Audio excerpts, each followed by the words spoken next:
So guys, let's get it started. My name is Tobenna, OKK. I mean, that's a mouthful, but I am a former NFL player. I played with the Tennessee Titans. And I went to Canada. I played with the, I don't know if anybody knows any Canadian teams. I played with the Hamilton Tiger Cats, Go Cats. And then I was in the XFL with the Dallas Renegades before the pandemic ended everything. You know, I feel like a lot of people were, everything messed up during the pandemic. So, but I would like to say that I played football is the best sport ever. Like I got a chance to play it. You know, like there's not too many careers that let you literally manhandle somebody and they pay you to do so, right? Like that's what we all want, right? We get angry, we want to hit somebody, but I was given the physical right to do it, you know. And I got to play with some of the best players like Aaron Rodgers. We played my first game against, it wasn't Lambeau Field. We played against James Winston, Ben Roethlisberger, Juju Smith-Schuster, and Kirk Cousins. You know, and shout out Kirk. But no, like I said, those are just a couple of guys that I got to line up against. You know, Derrick Henry, Marcus Mariota, AJ Brown. Like these are guys that I grew up watching on TV every year, playing them in Madden, and it was almost surreal when I got a chance to stand on the same sideline as these guys. Like, you know, like, so, because you guys don't know, I was actually born in Nigeria, born in there, and moved here in the year 2000. And so I've been here for 22 years now. And growing up, I got to see what hard work looked like firsthand. You know, I was an immigrant, I have immigrant parents. And I got to see what I got to see what dedication, consistency, and hard work looked like.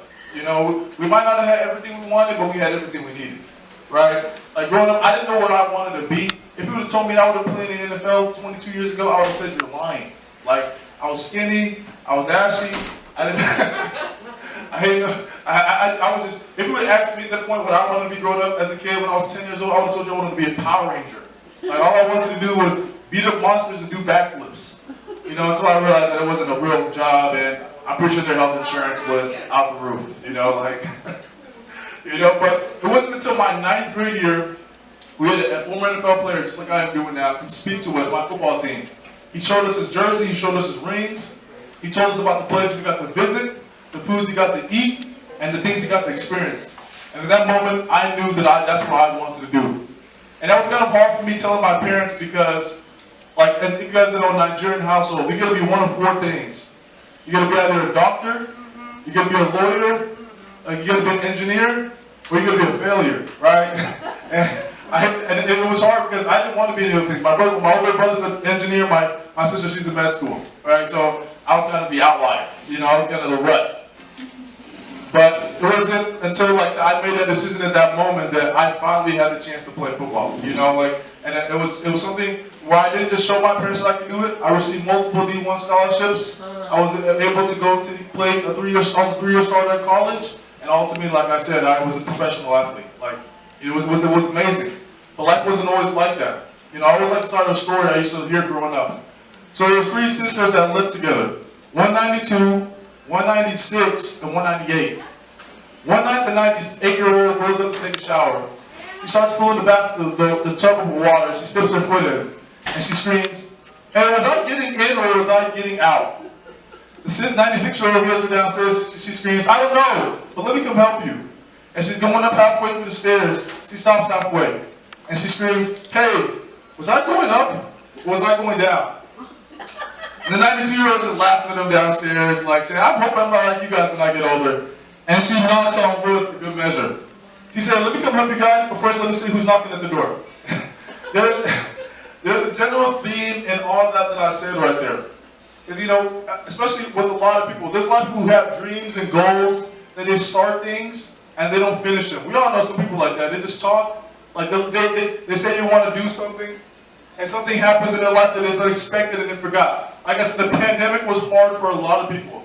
Everybody had New Year's resolutions, and it was really favorable, and everybody in the world's resolution was thrown out the door, right? Like it was something that, like, I'm gonna go to the gym every day. Okay, gyms are closed. Well, looks like I'm just sitting at home watching TV. Like that honestly was something for me. Like the day before, like week after the pandemic started, like I was packing up to go to DC to play a football game, and then the next day I was actually sitting at home eating a Twinkie, wondering if I'll ever play football again. Like, it was the hardest moment of my life. Like, growing up, I just told you, I got to play against some of the best people in the world. Now, I'm at home, like, rethinking my whole life, right? Like, there's going to be a lot of things that happen in your life, but I'm here to tell you guys, I see a lot of young faces in here.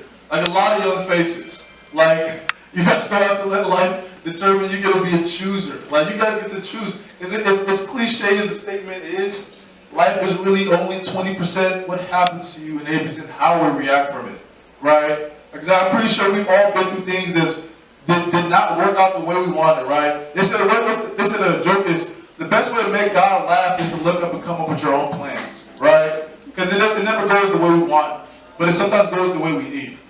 So I like to tell people about a chance that how I almost didn't even make it to the NFL. Like, because everybody likes to tell you about the good parts, right? They like to tell you about the glory, the hits, the money, the cars, the parties. I'm going to tell you about the adversity, because I think adversity is sometimes good, right? So I just finished up my college senior year. We had the biggest college turnaround of all time. Second largest college turnaround of all time. We went 1-11 to 10-4, and we won the Hawaii Bowl. I've been to Hawaii 5 times. Shout out to football, because I would never have done that. But at the end of my senior year, I had a lot of NFL scouts calling my name. They were like, hey, like you had a great season. I led my team in sacks. I led them in TFLs. Like, they're like, you have a chance to get drafted. We want to represent you. Like, you know, as a kid growing up from Nigeria, I was like, oh man, like this is dream come true. Like, you know, I was able to had a chance to take care of my family, buy them a nice house, buy them a G-Wagon. You know, everybody wants to drive around in a G-Wagon. But, you know, like I said, everything was finally coming to the way I wanted it to be. Like, it was going the way I planned. So the draft comes along. I don't know if you guys know how many rounds draft is. How many people know how long the draft is? How many rounds?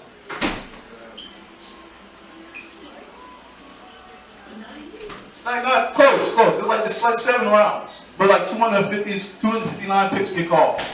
I sat down in front of my TV for 3 straight days. Had no contact with anybody else besides my agent, my parents, and my NFL team. So, you know, a couple teams reaching out. And for 3 straight days, I heard every pick get called except my name.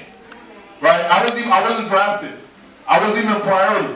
It was so bad that I called T-Mobile to make sure that my phone bill was paid so I could make sure that they actually called me. And they told me everything was good, which made it hurt even a lot worse. So the next morning, I was lost. I was upset. I was pissed. Like, 'cause everybody knew that I was supposed to go to the NFL. Everybody knew that that was my calling. Like I was groomed. I was told from when I was little, when I was a high school player, when I was a 3-year starter in college. Like, dude, you have a chance to play on Sundays. Now I didn't have the confidence to even call my parents and tell them that I didn't get drafted. Like, I was that humiliated. So the next morning, as I'm getting ready to go to church at 9 a.m., my agent calls me. He says, hey, I got good news and we got bad news. Bad news is you didn't get drafted and you're not a priority. I'm like, okay, what could be any good coming from that? He says, good news, the Tennessee Titans, formerly the Houston Oilers, was wanting to bring you in for a mini camp, which essentially is just a 3-day tryout. So I went from getting drafted, potentially, to now I'm just looking for a tryout, essentially. So I stopped everything I was doing right then. I flew straight to Nashville. I don't know if anybody been to Nashville? Anybody been here in Nashville? Fun city, great city, yes. Amazing city.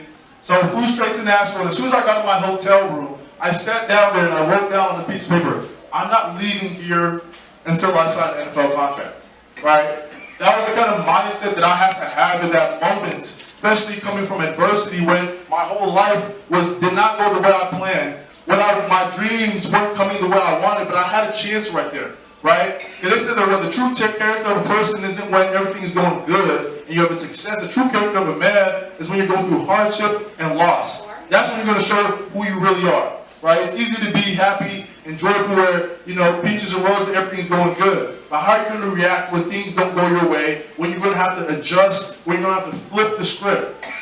So at that point, I knew that I had to really dial into myself to really look if I really want this bad enough. So the first day of practice comes. It's a Monday.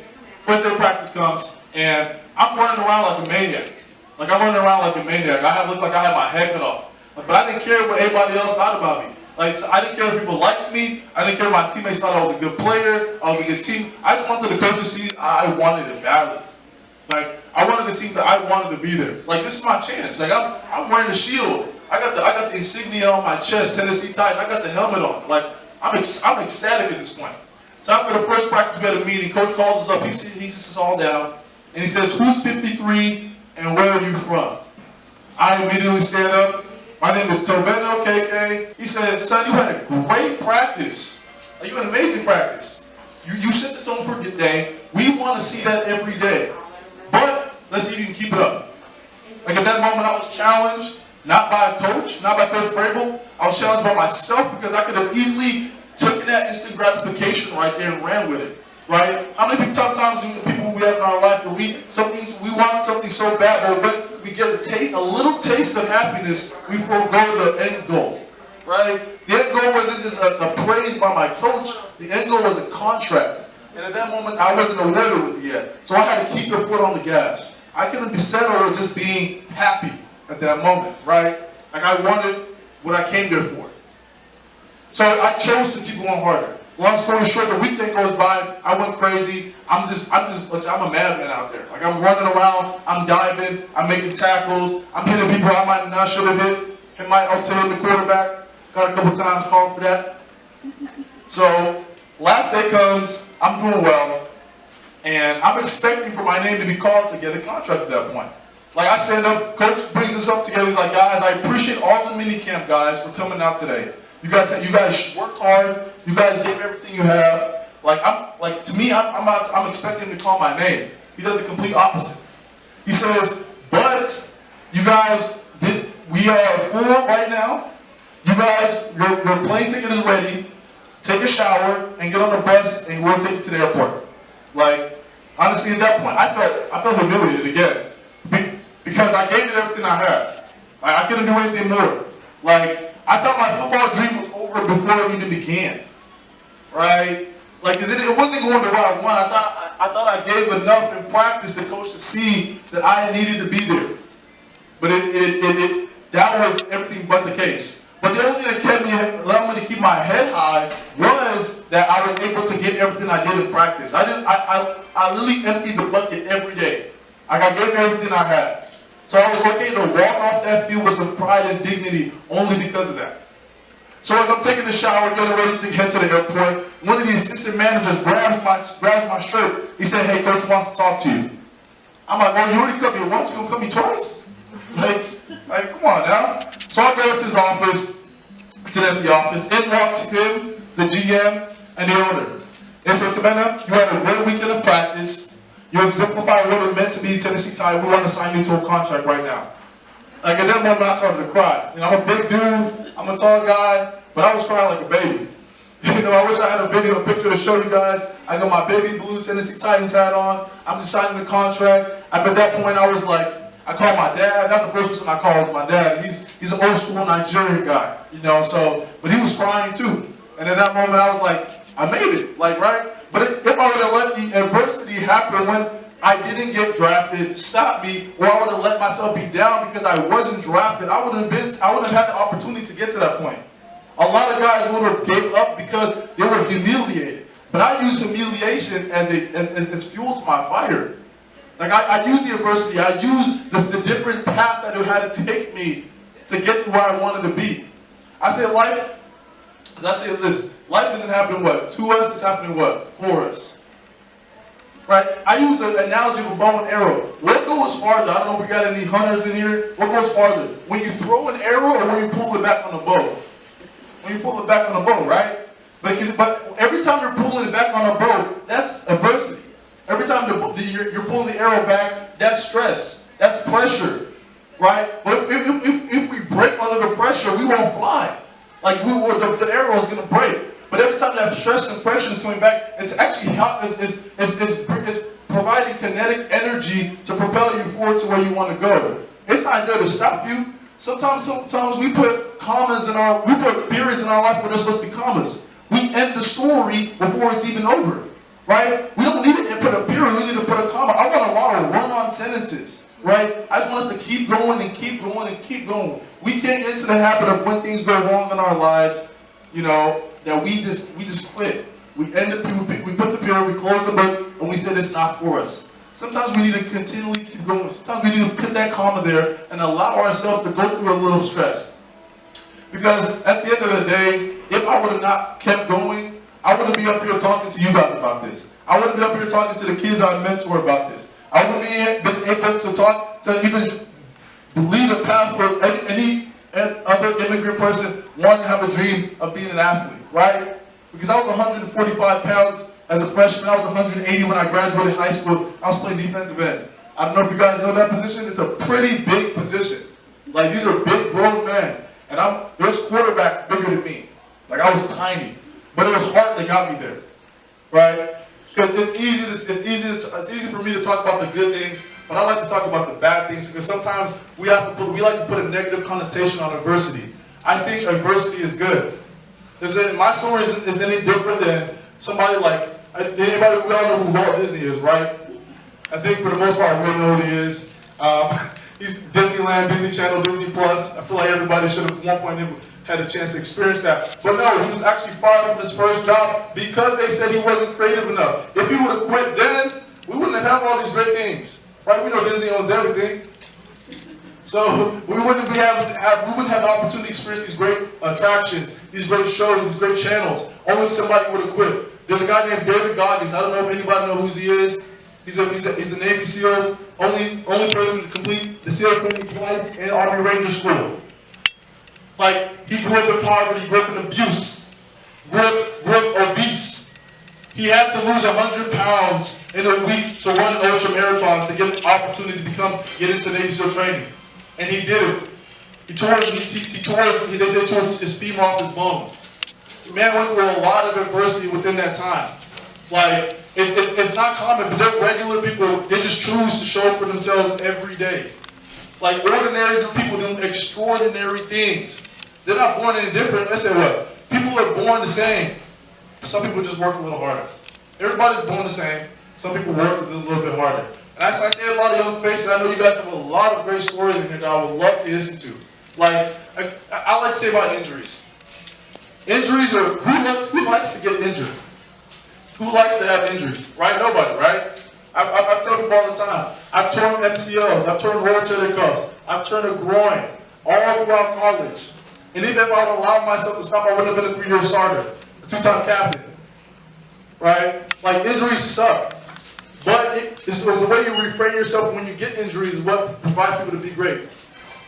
Like, so each time I like to talk about the defined method.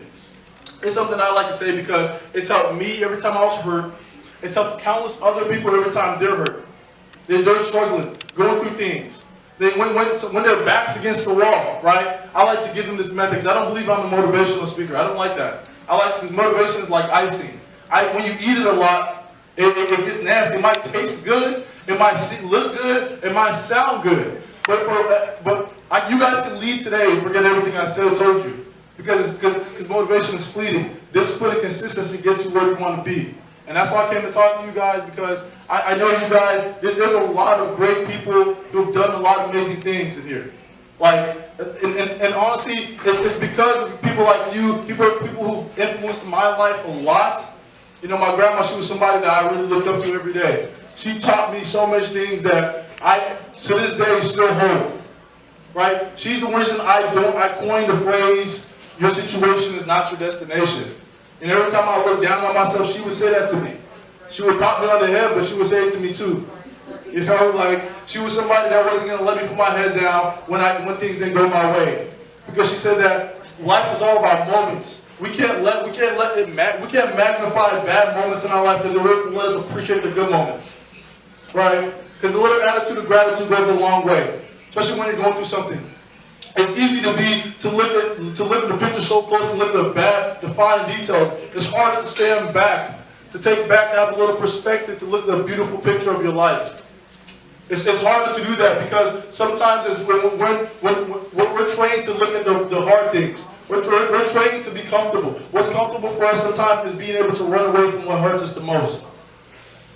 So I like to say, we're going to come back to the define method. Define, we have dreams.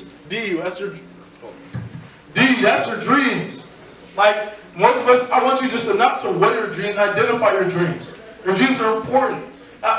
Most people, what they do, check their phone every day when they wake up. So when you when you guys check your phone, I want you to put what you're grateful for every morning and what you want to do growing up. And for you guys have already grown up, what do you want to do every day moving forward? Like, right? Then we have the E, embrace. I don't know who likes to embrace pain, but pain is sometimes good. You can't build muscle until you break it down. You can't build muscle until you stay in the weight room, continuously pushing yourself to be great. Muscle isn't built by sitting on your butt watching Netflix. Like, it's easy to say that, but it's harder to continually keep going. Then we have the F, fearlessness. Fearlessness, I think sometimes people think fearlessness and they think you're just the bravest person out there. But fearlessness doesn't exclude being scared. It just means when scared and fear come, you don't let it stop you. You continually show up for yourself every single day. Like it allows us, even when things are going hard, for us to continually stay in it. Then we have I, being intentional, right? Intentionality. How you use your time is better than what you do. Most people think that you got to get up and do a lot of craziness, but no, if you're strategic with your time and strategic with what you do, it's super important. Then we have the N, new opportunities that adversity brings us. Sometimes, listen, the greatest thing you can do when things hit you is to adapt. New opportunities are what allow us to continually be great every day and to find things to change our trajectory.